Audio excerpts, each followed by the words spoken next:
बिस्मिल्लाहिर्रहमानिर्रहीम। अस्सलामुअलैकुम। आप देख रहे हैं यूट्यूब चैनल आम सी बातें।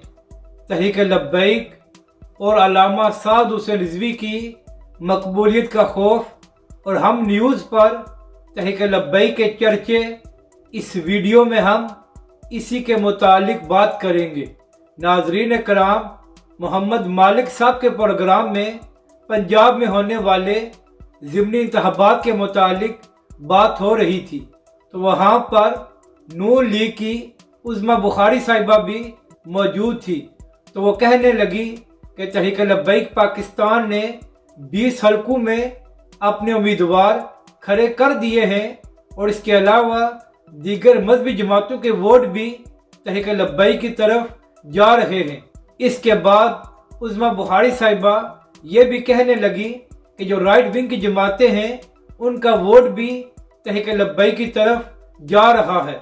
तो नाजरीन कराम, आप यहाँ से अंदाज़ा लगा लें कि बड़ी बड़ी जमातों को तहरीक लब्बैक और अल्लामा साद हुसैन रिजवी से कितना खौफ है कि वो भी ये कहने पर मजबूर हो गए हैं कि हमारा वोट भी तहरीक लब्बैक की तरफ जा सकता है। तो आप यहाँ से अंदाज़ा लगा लें कि तहरीक लब्बैक पाकिस्तान किस तरह अपना काम कर रही है और पाकिस्तानी अवाम तहरीक लब्बैक की तरफ आ रहे हैं। अपनी राय का ज़रूर इजहार करें कि आपको ये वीडियो कैसी लगी और हमारे इस चैनल को भी सब्सक्राइब करें।